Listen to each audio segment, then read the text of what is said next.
Hi everybody, welcomes to health tips by Bharati. మనం ఈ వీడియోలో కిడ్నీ ఆరోగ్యానికి అనుకూలమైన ఆహార పదార్థాల గురించి డిస్కస్ చేస్తున్నాను. కిడ్నీలు చాలా ఇంపార్టెంట్ అండి మనకి.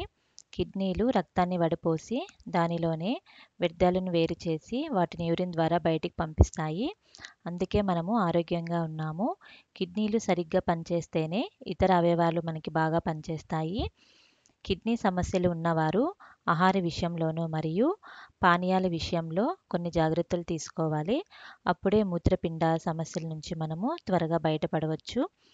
ఎటువంటి ఆహార పదార్థాలు తీసుకోవాలో ఇప్పుడు ఈ వీడియోలో మాట్లాడుకుందాం. కూరగాయలు. ఈ కూరగాయలను వండే ముందు ఈ కూరగాయలను సన్నగా కట్ చేసి నీళ్ళు వేసి ఉడికిపెట్టాలి. తర్వాత ఈ నీళ్ళని పారవేసి తర్వాత ఈ కూరగాయలతో కర్రీ చేసుకొని తీసుకోవచ్చు. ఇలా తీసుకున్నట్లయితే కొంతవరకు మనము పొటాషియం లెవెల్స్ని తగ్గించుకోవచ్చు. ఈ కిడ్నీ పేషెంట్స్ ఎక్కువగా లో కంటెంట్ ఉన్న సోడియం మరియు పొటాషియం ఉన్న ఫ్రూట్స్ని మరియు వెజిటబుల్స్ని తీసుకోవాలండి. కాబట్టి బీరకాయ, సోరకాయ, దొండకాయలో పొటాషియం లెవెల్స్ చాలా తక్కువగా ఉంటాయి. ఇవి కిడ్నీ పేషెంట్స్కు చాలా ముఖ్యమైనవి. కాబట్టి ఈ కూరగాయలను మీరు తీసుకోండి. అదేవిధంగా ఈ కూరగాయల్లో ఉల్లిపాయ, వెల్లుల్లి కూడా తీసుకోవచ్చు. దీంట్లో కూడా సోడియం మరియు పొటాషియం లెవెల్స్ తక్కువగా ఉంటాయి. ఇవి రుచికి మరియు రక్త ప్రసరణకు బాగా పనిచేస్తాయి. ఫ్రూట్స్లో యాపిల్, పైనాపిల్, జామ, ద్రాక్ష, స్ట్రాబెర్రీ, బ్లూబెర్రీ వంటి వాటిని తీసుకోండి. వీటన్నింటిలోనూ పొటాషియం కంటెంట్ అనేది తక్కువగా ఉంటుంది. అదేవిధంగా ఇవి కిడ్నీలకి చాలా మంచిది.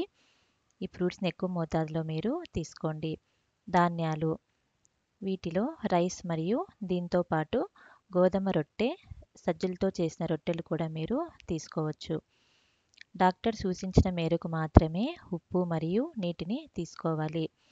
ఇది కిడ్నీ యొక్క పరిస్థితిని బట్టి ఆధారపడి ఉంటుంది. తినకూడని పదార్థాలు. అధిక ఉప్పు ఉన్న ఆహార పదార్థాలను తీసుకోకూడదు. లైక్ పాపడ్లు కానీ లేదా నిల్వ ఉన్న ఊరగాయ వంటి వాటికి దూరంగా ఉండాలి. జంక్ ఫుడ్స్, పకోడాలు, ఫ్రైడ్ ఐటమ్స్, పాలు, పెరుగు వీటన్నింటినీ పూర్తిగా అవాయిడ్ చేయాలి.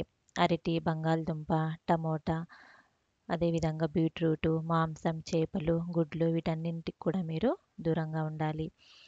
కూల్ డ్రింక్స్ని అదేవిధంగా జ్యూసెస్ కూడా మీరు అస్సలు తీసుకోకూడదండి. ఉదాహరణకు ఒక రోజులో మీరు తీసుకునే ఆహార పదార్థాలను నేను డైట్ చార్ట్ ద్వారా మీకు తెలియజేస్తున్నాను. ఉదయం ఉడకపెట్టిన దొండకాయ కూర, దీంతో పాటు రైస్ని తీసుకోవచ్చు లేదా ఉప్మాను కూడా తయారు చేసుకొని మీరు తీసుకోవడం మంచిది. అదేవిధంగా మధ్యాహ్నం సోరకాయ పప్పు, రైసు, దీంతో పాటు ఒక యాపిల్ని తీసుకోండి. సాయంత్రం యాపిల్ కానీ లేదా జామకాయను కానీ మీరు తీసుకోవచ్చు. రాత్రిపూట బీరకాయ కూర మరియు చపాతీని కూడా మీరు తీసుకోవచ్చండి. దీంతో పాటు కొన్ని హెల్త్ టిప్స్ని మీరు ఫాలో కావాలి. ఉప్పు మరియు సోడియం, పొటాషియం లెవెల్స్ తక్కువగా ఉన్న ఫ్రూట్స్ని మరియు వెజిటబుల్స్ని మీరు తీసుకోండి. నీరు కూడా డాక్టర్ సూచించిన మేరకు మాత్రమే తీసుకోవాలి. లో కంటెంట్ ఉన్న ఫ్రూట్స్ని మరియు వెజిటబుల్స్ని తీసుకోండి. అదేవిధంగా రక్తపోటు మరియు షుగర్ని మీరు నియంత్రణలో ఉంచుకోవాలి. ఈ ఆహార నియమాలన్నింటినీ పాటించినట్లయితే ఈ కిడ్నీ సమస్య నుంచి తొందరగా కోలుకుంటామండి. Thank you friends for watching. Please subscribe my channel.